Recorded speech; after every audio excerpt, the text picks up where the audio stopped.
Hey everyone, Richard Robbins here. Well, the numbers are in for Vancouver, so let's have a look at what's going on in the marketplace. Also, I'm going to do something a little different in this video. At the end, I've got two slides. One, I'm going to show you the comparison of the first 6 months of 2018 to the first 6 months of 2019, because we are halfway through the year. Second thing I'm going to do, I'm going to take all of the sales from last year. I'm going to show you what percentage took place in the first half opposed to the second half. You'll find it very interesting. So let's look at January through June. What's going on? Your sales are off a little bit, but I will say this, in every market in Canada that I record on, June, the sales were lower than they were in May, which is quite often the case because May is a pretty strong month generally. So let's look at this. January, 1,100, February, almost 1,500, March, 1,700, April, just over 1,800. Look at May, went to 2,600 and back down to 2,000, almost 2,100. Our sales were off 21% from what they were in May. Now, here's all your active listings. So you can see we had about 15,000 active listings in the month of June, and our active listings were up by 2%. So our sales were up or down by 21%. Our listings up by 2%. What happens to months of inventory? It's got to go up, right? Remember, months of inventory determines the strength or weakness of a market. 4 to 6 balance, above 6 buyers, below 4 is going to be a seller's market. So look, you started the year at almost 10 months of inventory. Went to 7.8 in February. Went to 7.4 in March, 7.8 in April. Then we went down to 5.6. So here you are sitting in a buyer's market right here, generally. Then you moved into a balanced market right here. And then what happened? We went up to 7.2, back up into a buyer's market. Now keep in mind, there's micro markets, certain areas doing better than others, certain property types doing better than others. This is a generalization. But here's what's interesting. For the first time in a long time, your benchmark price went below $1 million. So here's what happened in June of last year. We did 2,425 sales. We did 2,077. We're down by 14% over the same month last year. Okay? Look what happened to our price. We were 1.1, went down to just under $1 million, which is off by 8.7%. So year over year, you can see what's going on. Our prices are coming down. Now, the government put a lot of things in place to make this happen. They wanted prices to go lower, and guess what? They're definitely making that happen, whether you like it or not. That's the deal. So look at this graph. This is your months of inventory for the last 2.5 years. This is something you could be using with buyers, you could be using with sellers, because this shows them what's going on and the trends.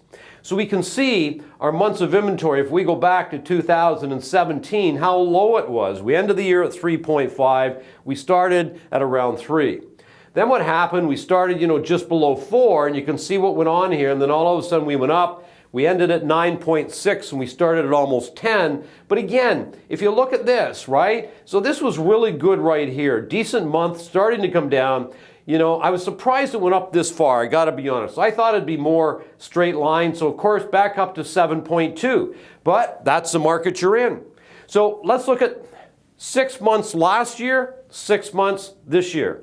Did 14,379 sales, went down to 10,858. In the first 6 months of the year, we're off by 24.5% in terms of sales. And I'll summarize for you at the very end.